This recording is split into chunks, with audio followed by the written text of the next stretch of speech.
Márcia, a outra pergunta seria quais atividades são feitas aqui no museu e qual é a participação dos alunos nela?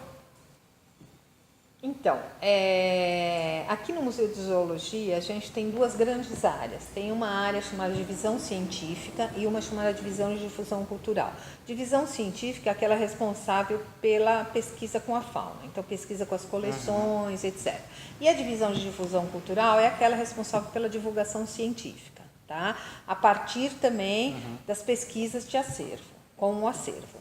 Para fazer essa divulgação, a gente tem duas sessões até o momento, né? Tem duas sessões, que é a sessão de museologia e a sessão de atividades acadêmicas. Eu sou responsável pela sessão de atividades acadêmicas e tem um colega museólogo, Felipe Alves Elias, que é responsável pela sessão de museologia. Então, a museologia basicamente monta a exposição e a serviço de atividades educativas faz atividades educativas nessa exposição com o público visitante, tá? Na verdade, como a gente tem uma equipe muito pequena, né, porque a área de extensão em todos os lugares, todas as universidades, ela é sempre deixada para terceiro, quarto, quinto plano, né? Nós temos 4 pessoas na nossa equipe só, né? E temos mais de 100 mil visitantes por ano no Museu de Zoologia, né? Mas a gente não se deixa abater por essa questão da equipe pequena, né? A gente se juntou, né? Todo mundo trabalha muito junto e montou um plano, né? Junto com a professora que nos chefia, né? Que é a professora Isabel Landim. Nós, então, montamos um plano de ação, né? Tem uma exposição nova que foi inaugurada 2 anos atrás, que se chama Biodiversidade Conhecer para Preservar, e o programa educativo junto a essa exposição. Então, o programa educativo, são vários os programas. São as visitas orientadas, né? Então, essas visitas orientadas podem ser visitas de escolares até o ensino médio, à exposição.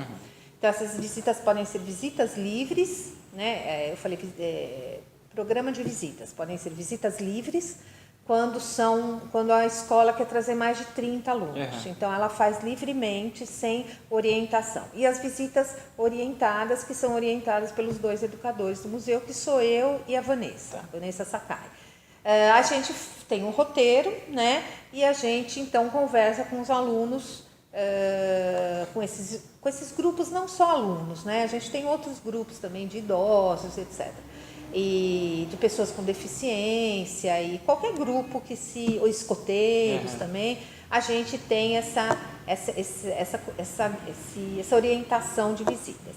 Depois a gente tem visitas aos bastidores, que a gente faz somente com grupos especiais, que são alunos de graduação em biologia, em museologia, ou sempre tem que se justificar. Essas visitas são feitas às coleções, né? Não são todas as pessoas que têm acesso às coleções, porque as coleções são pequenas, elas são fechadas, elas são para pesquisa mesmo, né? Mas esses grupos especiais podem, com o seu orientador, justificando o motivo pelo qual eles querem visitar as coleções, eles podem visitar. E eu faço essa visita. Depois a gente produziu muitos materiais de empréstimos a professor. Então, a gente tem o que a gente chama de kits, que os professores podem, então, são animais do acervo, animais originais, que foram tratados didaticamente, colocados numa vitrine, ou então tratados de uma maneira melhor, né, para o professor levar. Ele pode levar, ficar 1 semana, é tudo gratuito. A gente não tem só animais originais, como a gente não tem todos os animais nas nossas coleções, existe uma demanda por outros grupos que a gente não tem condições de ter animal original. A gente fez alguns modelos, tá? E a gente empresta esse material para os mais diversos objetivos que o professor ou educador tenha. Depois a gente tem um outro programa chamado Tópicos em Zoologia. Esse programa é muito legal, ele atendeu já muita gente, agora eu não tenho de cabeça quantas pessoas, mas são palestras quinzenais. Aliás, você, quando começou a vir no museu, veio a uma dessas palestras, né? Essas palestras são muito legais. Antes dessa nova exposição, eles se chamavam Ciclo de Palestras, que também eram palestras, é o mesmo formato, quinzenais, aos sábados de manhã, das 10h30 ao meio-dia, com profissionais do museu. Esses profissionais eles podem ser os professores, técnicos, e agora a gente tem contado muito com a contribuição de alunos de pós-graduação e pós-doutorandos, e agora a gente tem contado muito com ex-alunos, egressos do museu, que tem sido uma experiência muito interessante. Quer dizer, eles estão voltando ao museu para falar um pouco do trabalho deles, né? Então eles incorporaram, isso é uma coisa que deixa a gente, né, muito feliz, porque as pessoas estão vendo a importância da extensão e de falar para o público geral, né? Então a gente tem tido uma colaboração razoável, tá? Eu acho que poderia ser mais, mas eu acho que cada pessoa tem os seus compromissos, né? Então eu entendo até que muitas vezes as pessoas não possam participar, né? Mas de maneira geral esses alunos estão sendo muito receptivos a isso. A gente tem tido sim, é um sucesso muito grande, né? A gente tem tido uma média de 25 pessoas nas palestras, esses sábados de manhã. O nosso único modo de divulgação é o Facebook e a página do museu. Então a gente coloca num dia, meia hora depois a gente tem um compartilhamento e uma visualização assim de 1.500 pessoas. Isso é muito legal, né? E são palestras naquele molde de palestras. Fica todo mundo. Claro que o palestrante, se ele quiser levar uma coisa para a pessoa ver, se ele quiser fazer uma coisa mais interativa, ele é muito livre para isso, tá? O importante é que ele fale em 1 hora sobre o seu trabalho de uma maneira que as pessoas entendam. Então ele não pode ser uma coisa muito especializada, porque qualquer pessoa pode assistir. Então está passando uma pessoa na exposição, quer assistir a palestra, entre e assiste. E também a gente tem tido muita frequência de estudantes de graduação que gostariam de aprofundar um pouquinho e assistir algumas coisas que muitas vezes ele não tem na sua grade, né?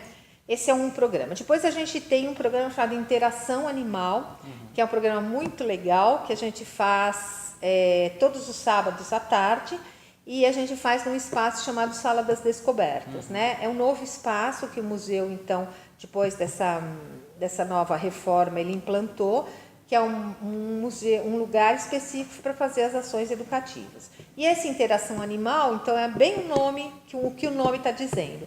Essas atividades, de alguma maneira, tem que ter alguma interação com o público que está lá. E tem que ser uma coisa rápida, porque além de ser um espaço para fazer atividade, ele é um espaço expositivo também. Então as pessoas estão passando por lá. Então essas atividades, elas são totalmente assim, abertas, né? Algumas, a gente tem umas 2 ou 3 que a gente fecha na hora que começa, porque é uma atividade que tem começo, meio e fim. Não dá para a pessoa entrar e sair na metade, porque senão vai ficar sem sentido, né? Então, mas são poucas. A maioria delas, então, são atividades abertas.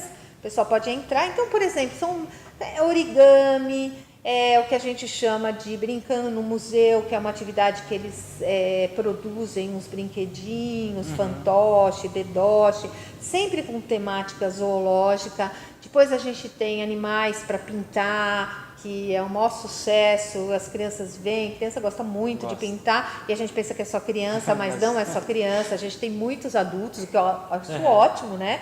Você botar a sua criança para funcionar, passar aqueles momentos legais. E essas atividades são muito interessantes, porque essas atividades são para as famílias.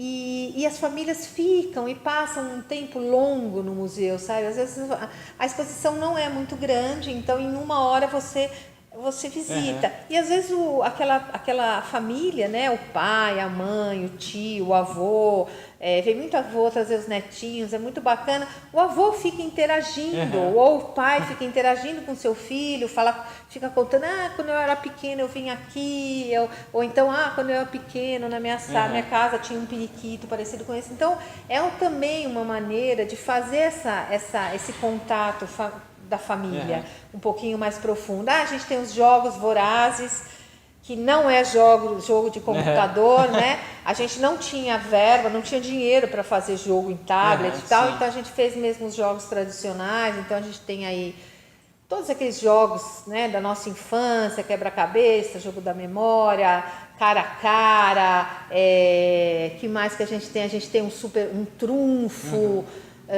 a gente tem dominó, tudo com temática zoologia e para fazer em grupo, né? E é muito legal. E essa atividade acontece todo sábado à tarde, das 2 às 4, e na época de férias, todos os dias que o museu fica aberto. Na verdade, todos os dias não, de quarta a sábado à tarde, né? O programa Interação Animal, ele tem um monte de subprogramas. Então, ele tem muitas atividades, né?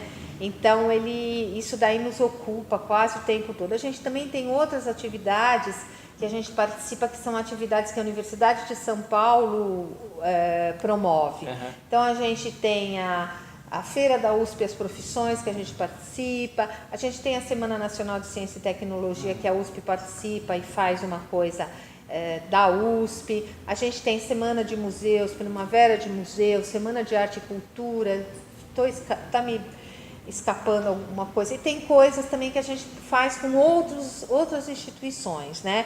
A gente tem uma parceria com o Museu do Ipiranga e com o Museu da Cidade, que em várias datas e durante as férias a gente faz atividades conjuntas, tentando unir os conceitos dos vários museus, desses 3 museus principalmente, e tentar fazer, isso é um desafio, porque a gente tem que pensar numa atividade que una esses 3 acervos, né? Que é um acervo histórico, que é um acervo animal, que é um acervo de monumentos da cidade, que é o caso do Museu da Cidade, né?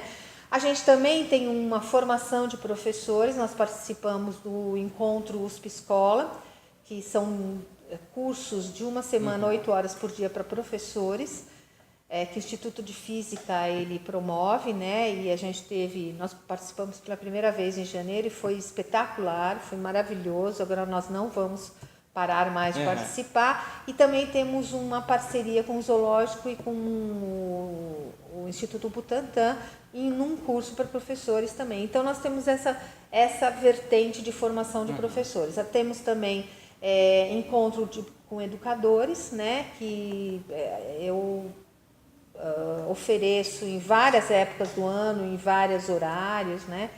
E acho que basicamente são esses os programas. Talvez eu tenha esquecido algum, mas na nossa página. Todos esses programas, eles são diariamente compartilhados no Facebook, na nossa página do Facebook. Márcia, para finalizar, eu gostaria de fazer a seguinte pergunta. Para quem está ingressando na universidade hoje, o que você tem a dizer a esses futuros profissionais? Que façam o que gostam de fazer. Eu sou muito feliz na minha profissão, eu sempre fui como professora, porque eu sei que a área de educação é muito desvalorizada, mas tem muita gente que gosta da área de educação.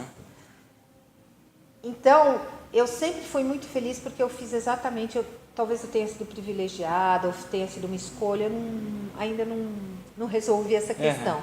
Mas eu sempre fiz o que eu gosto. Não foi fácil, tá?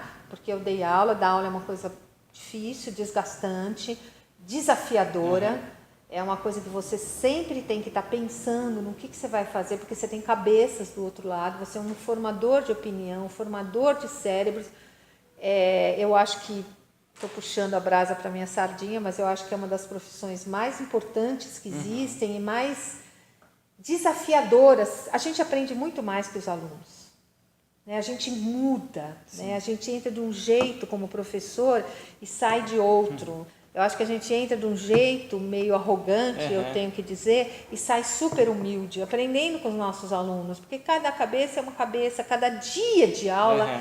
Então, eu fiz o que eu gosto, eu acho que é isso. Se você gosta de dar aula, vai dar aula. Se você gosta de fazer pesquisa, vai fazer pesquisa. Se você quer trabalhar com o meio ambiente, vai trabalhar com o meio ambiente. Se você quiser, faça o que você gosta. Porque a coisa mais legal que tem é você acordar toda segunda de manhã e falar assim, que legal, eu vou trabalhar. Ou então você tem que trabalhar no sábado e no domingo e dizer assim, puxa, estou indo trabalhar.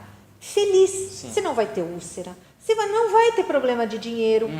Porque a sua felicidade em trabalhar vai ser uma gratificação tão grande que mesmo que você não ganhe lá muito bem, porque eu reconheço que a educação é péssima, a pesquisa também, né, tem um salário péssimo, você vai estar feliz, né? Sim. Então eu acho que invistam em você enquanto você está na graduação.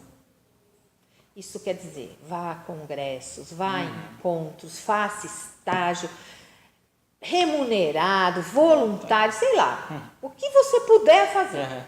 Porque é aí que você vai saber o que você quer fazer. Você vai conhecer pessoas legais, pessoas não tão muito legais. Ah, mas eu não quero fazer um estágio não remunerado porque eu preciso ganhar dinheiro. Não é bem assim. Não é bem assim. A gente precisa investir muito. Eu sei que é difícil, né? As condições não são fáceis, você também sabe disso. Mas eu acho que às vezes a gente tem que investir sem ganhar dinheiro. Sim. Porque aí você está investindo em você. E lá no futuro você vai colher.